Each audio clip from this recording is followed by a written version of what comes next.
Let's get ready to rumble!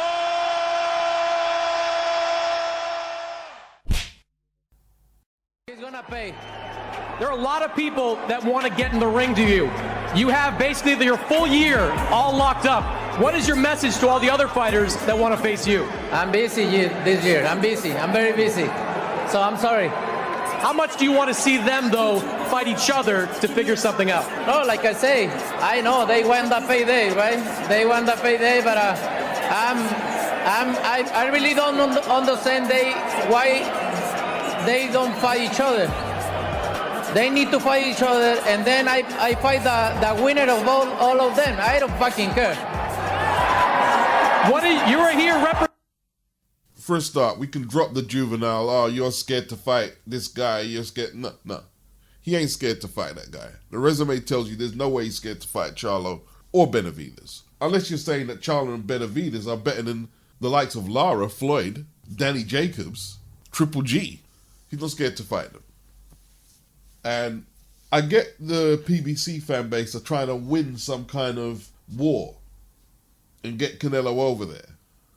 But you can't be allowed to get away with letting your fighter sit there inactive, smoking weed, missing weight, fighting on the street, but not fighting each other. You can't be allowed to get away with that. Yeah? The gauntlet's been thrown down. Benavidez and Charlo make the fight, and the winner gets Canelo. And then we'll all embrace it. But the PBC fan base, you enable a lot of bad things to happen in boxing. You've enabled the likes of Errol Spence to dodge, Terence Crawford.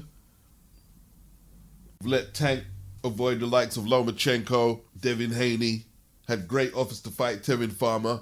You allowed him to actually go up to 140, right? You emboldened him to go up to 140. When there was an undisputed champion there and fight for a lower tier belt and not even mention, I will fight Josh Taylor. Didn't even mention it. You've allowed that. You've enabled it. With the likes of Leonard Ellaby cheerleading and Floyd. We're going to keep it all in-house. Right? You enabled Caleb Plant to tell Canelo, who was a superstar already, yeah, you go and pick up all the belts and come see me after. And Canelo did it and became undisputed. You enabled that. Right? You've enabled a lot of stuff here. You enabled Deontay Wilder to get a sit-down meeting as he pleased, him and Shelley, with no Eddie Hearn, with John Skipper, and messed up the undisputed bag to the tune of over 100 million. So, the way I see it, cool. Benavidez and Charlo don't have to fight each other, they don't. But they're going to have to wait until Canelo makes his mind up to go over there. And if you think this is going to hurt his resume, then you clearly don't know anything about boxing. And you can ask anyone on Twitter or social media, Beats is not a Canelo fan. Not a Canelo fan. So they're supposed to be the hungry, dangerous wolves. But you can find fights that they should have taken. They don't have good resumes. But Canelo has to sing to their tune. To me, like, if you're going to put Benavidez up there, why not Zerdo? You're talking about eye test. Zerdo's exciting to watch as well. He hits hard too. Zerdo's unbeaten too. That'd be a great fight for Benavidez. Whatever weight they want to make it. Catch weight or whatever. Because look, if they're talking about fighting Canelo, they're going to have to sing to Canelo's tune of what weight Canelo wants to fight. What about Beterbiev or Joe Smith? They've actually got scraps. What is it that Benavidez and Charlo have that all these other fighters don't have that ain't getting the fight? Can't fight everybody at once. Simple as that. Bivens beat the likes of Pascal and Joe Smith Jr. Joe Smith is a champion right now at 175. He's beat the likes of them. He hasn't been able to get a lot of the fights. He hasn't ducked nobody. He wanted to make the Beterbiev fight. Bob Arum vetoed it, saying that Bivol was boring. So now he's getting his step-up fight. He hasn't said any shit that, I need 7 million to fight somebody, something that he's never earned in his career. Hasn't come out with all that crap. No one outside people who worship Al Heyman or the PBC brand have any sympathy for Benavidez or Charlo. Nobody. Mayweather talking about Canelo needs to fight Benavidez. Well, doesn't he promote Tank? Tank needs to fight Lomachenko or Haney or Kambosos or Josh Taylor. Maybe he should worry about his own fighter rather than who Canelo should fight.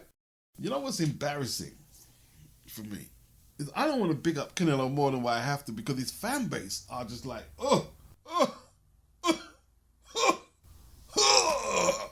But the PBC fan base and the people who support this victim culture that David Benavidez is talking about here, I knew Canelo wouldn't fight me.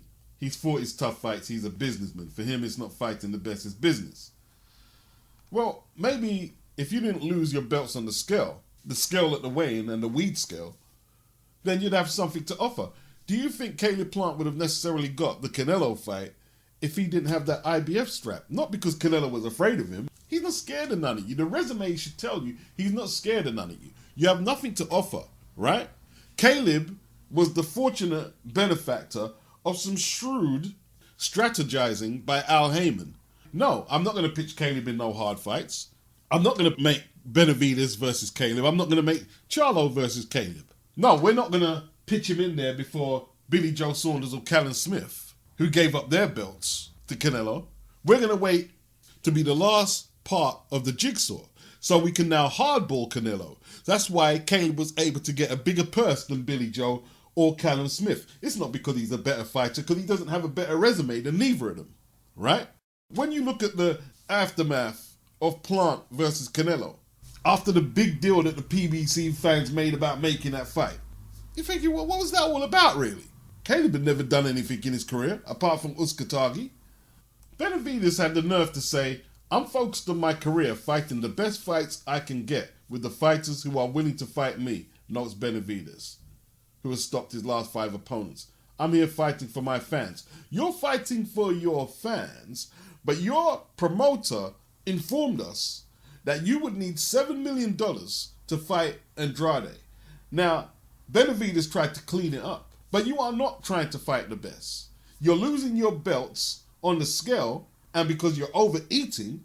And look, he's calling his fight against David Lemieux a world title fight when Canelo's undisputed champion. What are you fighting for, the interim belt? This is the problem. No one can take you serious. No one wants to see David Lemieux fight. They want to see you fight Charlo, but you're not going to fight him. And see, the thing is, right, I bring up the Benavidez and Plant fight. They had an opportunity to unify belts. They both had belts at the same time. Al should have been onto it straight away and said, look, let me get this done. Maybe let them have one touch-up fight apiece and then we get it on. Nope. We're just both going to fight bums and then wait for these big fights against Canelo. It's got to stop. It's got to stop. Somebody's got to cut the supply off, man. If you want the pension fund fight, you got to do what Caleb Plant done. You got to keep your weight down, stay away from the weed, fight bums, and then when your opportunity comes around, you get the fight. Now, you've done one part of that. That's fight bums. I can give you credit for that, but nothing else. You know, if Charlo is too scared to fight Benavidez, Benavidez should call out Caleb. Have a significant fight on that flipping platform, on the PBC platform. But we're not seeing it. We're not seeing it. See, 1 minute, right, the PBC fighters want to freeze people out. You want to freeze people out for whatever reason. No, keep it all in-house here. And then when they want outsiders to face their fighters, they've got to jump to attention and oblige the PBC. The fuck out of it. Ask anyone on Twitter who's seen my activity. Ask anyone what I think of Golovkin as a fighter. I'd rather see Golovkin get a fighter ahead of David Benavidez or Charlo. Let's do what Errol Spence did to Crawford. Go get a belt, David, and then come see Canelo. Go get a belt. Oh, they're all tied up, aren't they? Let him go fight his interim fight, and then if he's mandated, if he beats Lemieux, then he can get the Canelo fight, or Canelo may drop the belt. Then you can run around, oh, he's afraid of me, he's afraid. Who gives a shit, man? No one cares about David Benavidez as one of the players in boxing right now. And if the best you can do is that Canelo is a scaredy cat, let's put it like this, yeah? Let's put it like this. Some of you are saying, oh, you're saying all this beats. Canelo avoided Andrade. Well, so did Charlo avoid Andrade. He's avoided him a whole lot. He's had a whole lot of offers to fight Andrade, but you guys are pumping him up to fight Canelo. Just the other week, Benavidez' promoter said how much they would need to take the Andrade fight because he's awkward. So let's not go there, all right? Listen, Caleb already won the Canelo lottery at the PBC. So what, you all think you can win the lottery over that side from the same household? I don't think so. Caleb got the lottery. The rest of you are going to have to fix up them resumes. Charlo struggled with Montiel, and then when he was approached about the Andrade fight, he says, tell Andrade to fight Montiel, then I'll think about it. You got too many holes in your debates, PBC fans. Too many. And look, okay, you could say he's avoiding Andrade. That was the last piece of the jigsaw to become undisputed, and he didn't take the Andrade fight. Yes, he is cherry picking a little. The whole thing is, though, so are all of your fighters cherry picking. Canelo's just doing a better job of it, and now you're mad. I mean, these guys give their undying support to Errol's strap season Spence. Well, it's not strap season when it comes to Crawford. He doesn't want to unify there. So yeah, Canelo avoided Andrade at light middle and at middle. Fair enough. But he's strap season too, like Spence. Only difference is Canelo is undisputed. Spence isn't. Like I'm saying, you're just mad because Canelo's playing that cherry-picking game better than you. You're in no position to critique Canelo. The only time I hear Benavidez and Charlo is when Canelo is mentioned, right? But you try and match them up with any other significant fight, whether it's on the PBC or outside of it, they're not interested. No interest at all. Nothing happens. So miss me with it. The only time them two seem to pipe up is when Canelo's mentioned. Call someone else out. There's other fights out there. That MAURICIO LARA is worth the entrance fee on the strength of him alone, bro. Big up Mark Castro for getting up from that knockdown and winning. I don't think he's got a great future unless he makes big improvements. But Lara, when he got hurt to the body, I believe it was at the end of the third, there was a case for that to be called a knockdown, you know. Because he was hurt to the body and like, he held on for dear life and then he pulled Sanchez down. Sanchez was good, man. Had good hand speed, but Sanchez was naive, wasn't he, to fight such a big puncher with such reckless abandon. But that's just who he is. That's just who he is. Great fight, though. Lara hit so hard with that left hook, man. He scored a knockdown early with a right hand. Some great exchanges. That didn't deter Sanchez, though. Sanchez wanted to make his mark. After that right hand that floored Sanchez, he wisely backed off, but he was still swinging back, and he survived. He survived the round. Sanchez does have a good jab, though, and he throws good combinations of 1-2s. Lara, his gas tank is a little suspect. Pushes his gum shield out. He can be lit up, and Sanchez was lighting him up. Several times. Vulnerable to the body, but his power from both hands, actually. But power from both hands is real. This was a really good fight. Like Sergio Mora, he said, no head movement from Sanchez, and you need to move your head a little, man, if you're going to fight something. Like, this guy has real power. Real power. It wasn't a fluke knocking out Josh Warrington. He has real power. And like, he caught this right hand, and maybe it was a little high off the jaw. Maybe it was more around the cheek area. And he was rocked, man, but that didn't deter him, and the bell rung and saved him. The fourth round was the quintessential gunslingers round. Some bad boxing, I'm telling you. Like, Lara was actually trying to box on the back foot. He used his jab and walked Sanchez onto shots. Sanchez just wanted it so bad. He was walking him down like the Terminator. They're both whipping in some nice left hooks to the body. Some good infighting here. Sanchez, like I say, very good combination puncher. Uppercuts, left hooks. They were both open to big shots. Very good fight, like visually to watch. Very entertaining. Not a defensive masterclass by any means, but what a fight, man. Like, Sanchez started getting the better of the exchanges, and he was literally drowning Lara with the volume. He punctuated one big combination with a right hand to the body, another right to the body a little later, and they both tumbled to the floor. It could arguably have been scored a knockdown, and Lara, to me, was hurt. He was hurt. He was gassed. He was a little hurt. You know, the referee warned him for pulling Sanchez down. But Lara, he loves these type of fights, you know what I mean? Coming towards the end of the round, Sanchez, because he had success lighting Lara up, he was still looking for more, and then he caught these massive combinations. Massive combination. Well, just one shot. Massive combinations. And he got knocked out underneath the ring post. Knocked out at the end of the round. What a finish. I think it was the left uppercut that finished it. Like, the killer instinct from Lara is quite frightening, actually, when you watch it. Quite frightening. He's a bit of a menace. He's a bit of a menace, bro. He's a bit of a menace. And yo, post-fight, he let Josh Warrington know, I'm going to bring it to you. Yeah? So if Warrington thought he was out the woods with Lara, that, that's the end of that series after the 2 fights. Nope. Nope. Because Warrington shouldn't be getting the title shot ahead of him. He shouldn't. He shouldn't. But if, as expected, and Warrington beats Kiko Martinez for the 2nd time, yeah, Lara wants his shot. And he's in line. He wants his shot. Let's see if Warrington vacates the belt again. So let's talk about Joe Frazier, or Chocolatito if you like. Mini Joe Frazier, son of Joe Frazier from a boxing perspective. See, top guys at their craft, both Chocolatito and Joe, it's the relaxation. Aggressive, but relaxation. The technique. Chocolatito's guard, excellent high guard. Beautiful jab. His 1-2s through the center. His footwork never looks hurried. So professional. He's getting his old man body now because he's not a young kid. But he just goes about his work, doesn't complain.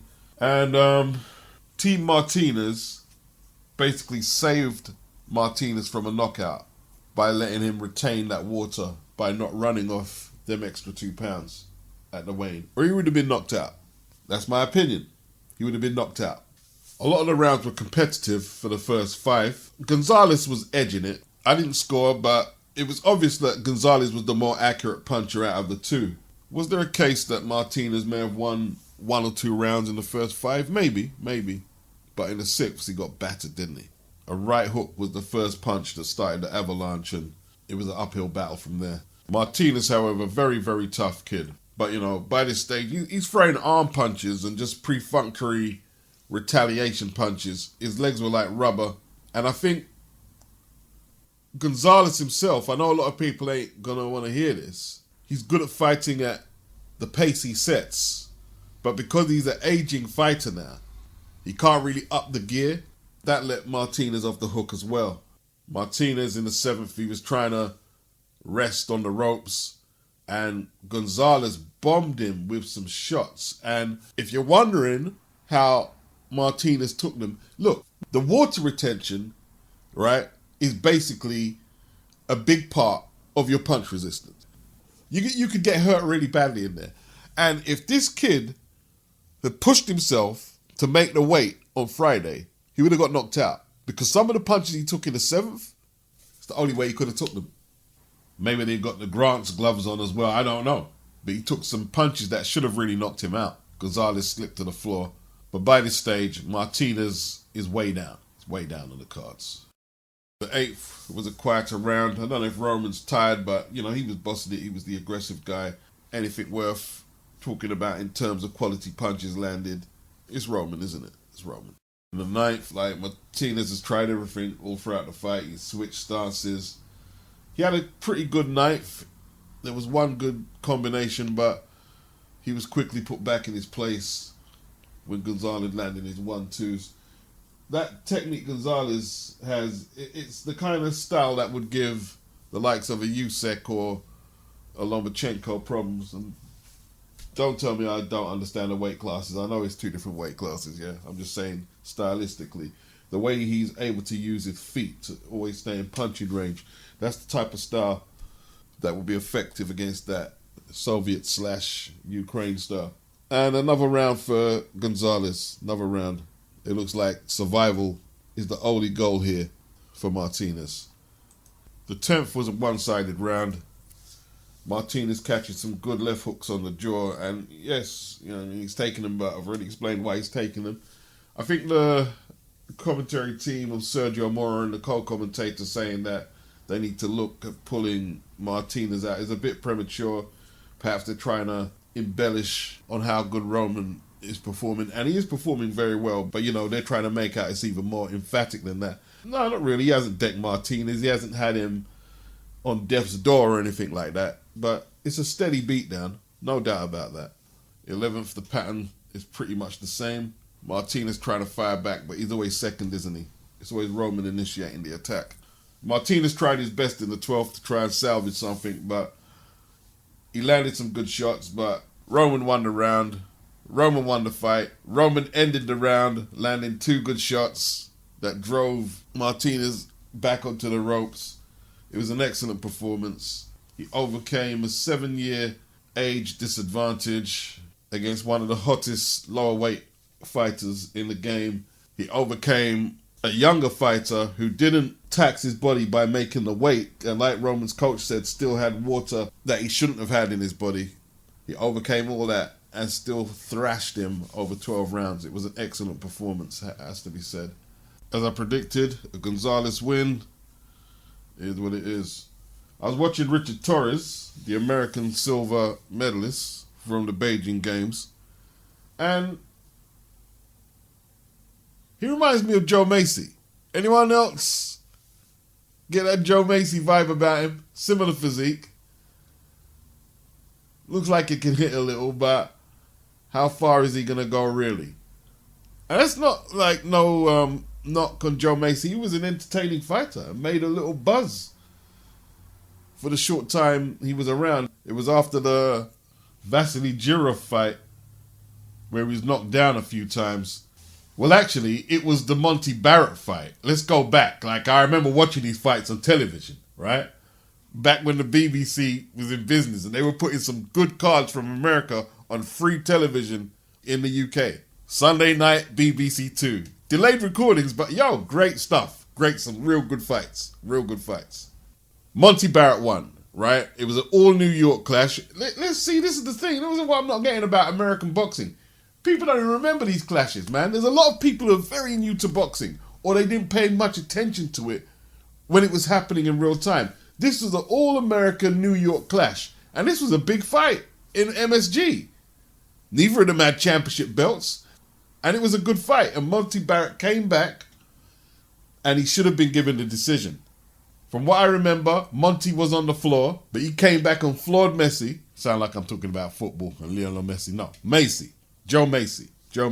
And they gave Macy the decision. Barrett won the fight.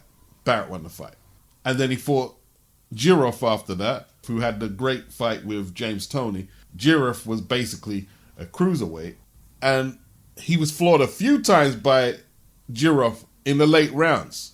And he shouldn't have really fought after that. A physician said that he shouldn't fight after that. In fact, I'm not sure if New York would license him after that fight. But Macy had a good record. 36 wins, 29 knockouts, was a very popular fighter. And Torres kind of reminds me of him. Richard Torres kind of reminds me of him. I mean, the man's getting cut in his debut, so he's defensively deficient. He obviously has a bit of power himself, so if they match him well, he could be in some very entertaining scraps.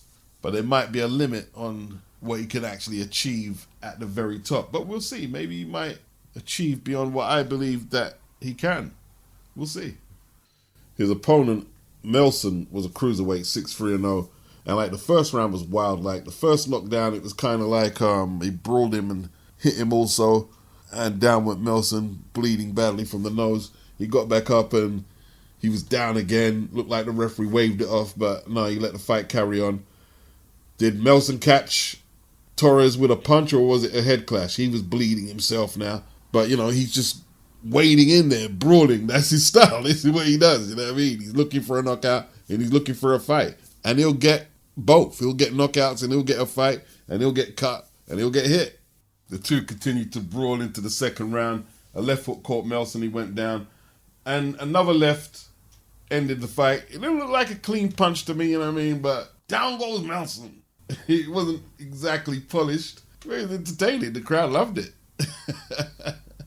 And if Bob markets him correctly, he can get a cult following. Let's face it. When's the last time we've seen a white American heavyweight? It's not Joe Macy, is it?